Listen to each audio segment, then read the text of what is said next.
back, I should say. We're going to take another look at it. Looks like it just broke loose on the back. Yeah, and also when you remember what happens to these cars, they tell you about that when they actually touch wheels while the wheels are turning. It's going to throw. Usually both cars spin sideways with each other, but they got unhooked on that one. And we'll see what Greg Davis saw from his in-car camera. And he sees him going down to the inside. He's going, thank you, thank you. He's saying, stay low. You stay low. I'm going high. Yeah, they touch wheels now. What is that going to do to Greg Marlowe's car? The toe end could be out. It doesn't take much to do anything like that to the front end of these cars. It sure doesn't, and that fender could be laying on that tire right now. We'll check it for tire smoke later, but either way, it was not what he wanted to have happen by a car trying to get a lap back, because I think Toby was, at this point, a lap down. And Toby Porter did a good job to keep it off the inside wall, out of that guardrail. And we're talking about a wide track with a wide runoff area. That helped him keep out of the guardrail. A big track can be an advantage like that. We move to the restart. And Tim Weaver still leading the pack as Neil Browner down to the inside. Toby Porter back behind Neil Browner as Parker tries to go to the outside. Porter moves in behind Parker to trying to get around Browner. Here comes Greg Marlowe down to the inside. He's sitting third currently. Wesley Huffman is fourth, and Greg Davis is fifth. Yeah, we've got some smoke coming off of the 79 car as he continues to try to work to stay in that pack so he can maybe get a chance to get his lap back. And that restart came on lap 40, and that's a lot of action already for only 40 laps. A lot of cars damaged, too. And back to the front, it is for position and the lead. Billy Parker down on the bottom, car working real good.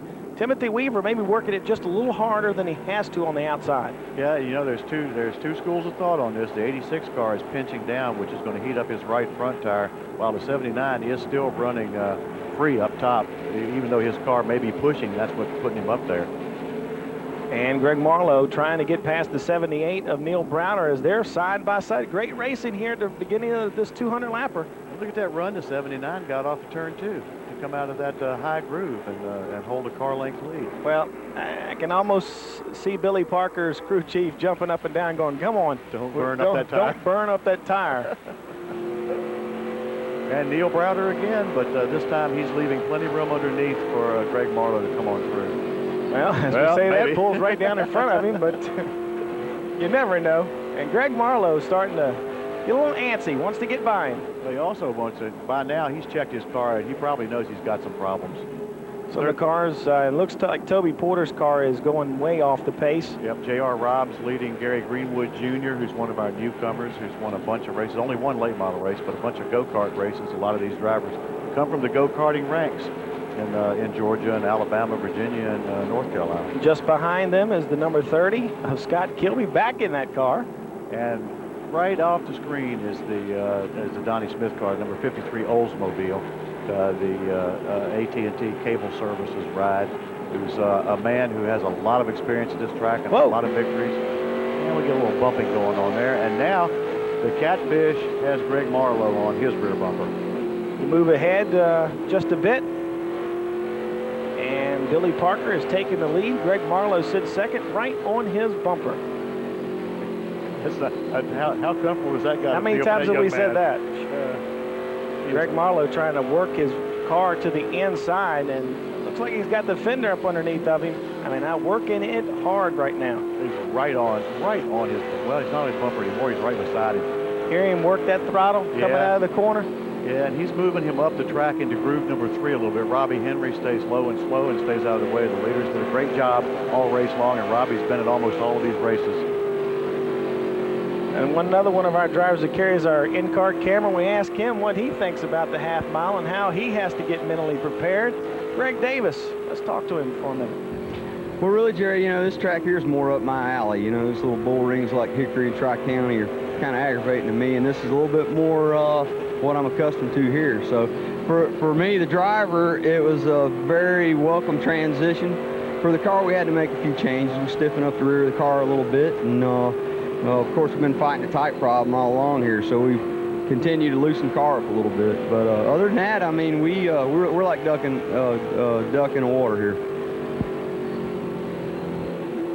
And Greg Marlowe still working on, Billy Parker gives him a little nudge using the chrome horn. Coming through. As Greg Davis, you know, it seems like everybody so far likes the bigger, wider tracks. Right. Christopher Allen has taken to it real well as he's moved up into third. He's in third place right now. And that kid has got Rodney Childers as his crew chief, who's won 3 of these races. The soft-spoken Rodney Childers has told this young man something that he's evidently listening to him. Well, Christopher Allen also, I think, is run here before. Greg Marlowe becomes the 3rd leader of our race as he gets past Billy Parker, keeping it down low. The car seems to be working well out of the corners so far. So that bump with Toby Porter, who knows? As we've seen before, we've seen Greg Marlowe come in to get his interview in the top 5 finishing position with bent wheels, with concrete dust all over the tires, so he can drive anything. And someone that's doing much better this week than in weeks past is Brad Means, as he gets past the 00 of Greg Davis, working his way into the top 10. Like I said, Brad Means has got the little sponsor, Upstate Helicopter coming. There is Christopher Allen, and this is a problem for him. I don't know what the problem is. Sparks means flat tire. Yep. It's got a flat right front, evidently. I would almost bet it. And that flat tire comes on lap 93. Lap 93, we're going to have a halfway break here in this 200-lap race. 5,000 to win, double points. Leading at halfway, the 07 of Greg Marlowe. Going to take a quick break. When we come back, we'll have the last 100 laps for you of round 8 of the ARA Kool Seal Short Track Challenge.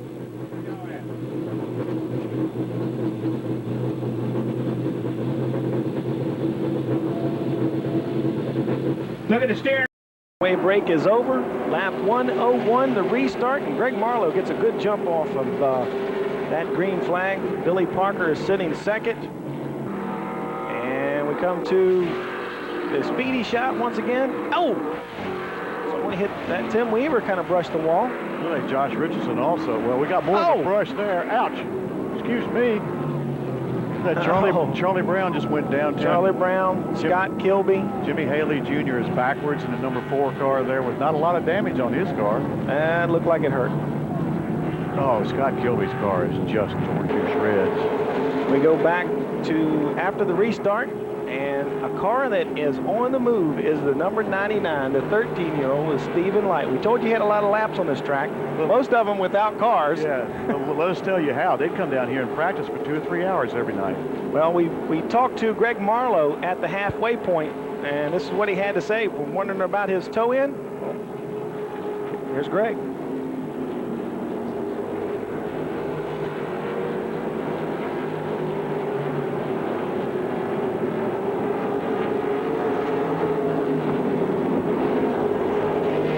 See how it affects him. Right now, it doesn't look like it's affecting the car at all. Greg Marlowe out front by several car lengths. Maybe Billy Parker saying, I'll let him get out there just a little bit.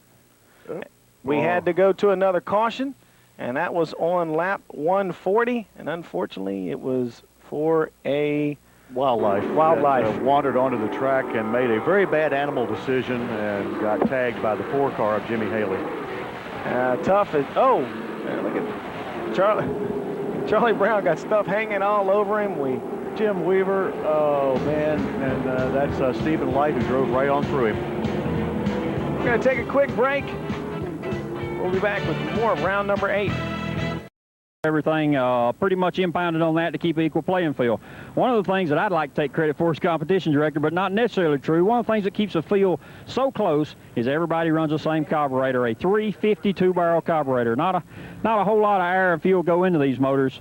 They go through a restricted intake. They're set up on a spacer plate, set up on a 4-barrel intake. The carburetors aren't very big. Actually, the carburetors were designed for like a 69 model Ford dump truck. Not a whole lot to them. They have to leave the choke horn, have to leave the carburetor stud. Everything has to stay stock, and we'll step over to the table and go through about 15 tools that we have to use to check each and every piece on this carburetor.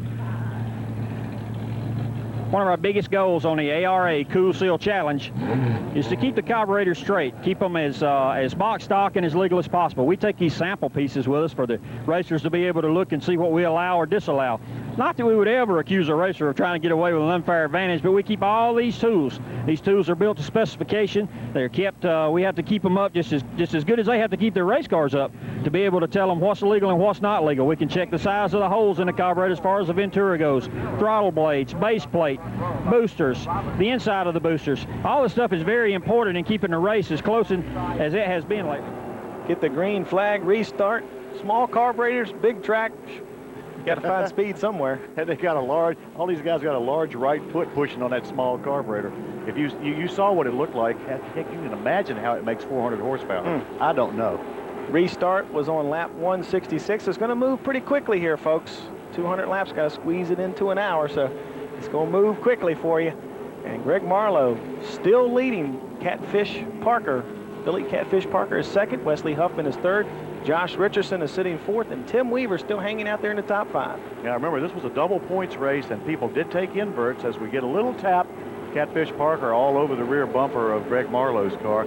We had people like Wesley Huffman, who qualified first, drop back to 6th to take the invert. Greg Marlowe qualified 4th, drop back to 9th. That moved some people up into positions that they didn't count on being in to start the race. And a little bit more money on the line, too. Yeah, $5,000 to win on this one, a big purse. So there's a lot going on here that makes the 86 want to try to move the 07 out of his way. And it looks like he's got a good shot on him right now, and he will take the lead. And to be honest with you, I tell you what, it wouldn't matter. Parker would probably race to win for $1. Exactly.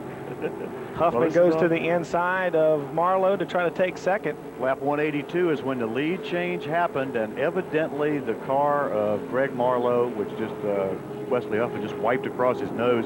He's going to try to take that position back from him. Evidently Marlowe's car is not exactly right after that incident with Toby Porter. Huffman, and you can see the front end shake on his car. Yep. Marlowe and Wesley Huffman battling first and second place in the points, second and third on the track. And here comes Josh Richardson. He's on the move too. And we know that both of them evidently got their positions that they needed. In these positions, they've got the 5 points. So it's a wash. Both of them were playing strategy games with each other, and Marlowe said he would not drop back unless Wesley did, and Wesley did, so he had to go back there with him. And there's quite a bit of points available to him if they do that. Tim Weaver, we move ahead, Tim Weaver and Greg Davis battling 5th and 6th spot. Good battle back there. They're having a great time. Right behind, right behind them will be Lee Tissot, who is a man who's on the move in the Slim Jim All-Pro Series, who's doing a heck of a job in that series, comes over here and runs when he gets a chance. And Brad Means, of course, in 52 is back there with him, along with Jimmy Haley Jr., who has survived from his little run-in with the animal coming out of turn 2, and everybody ended up in turn 3. We're going to take a break as Stephen Light runs to the front. We'll be right back.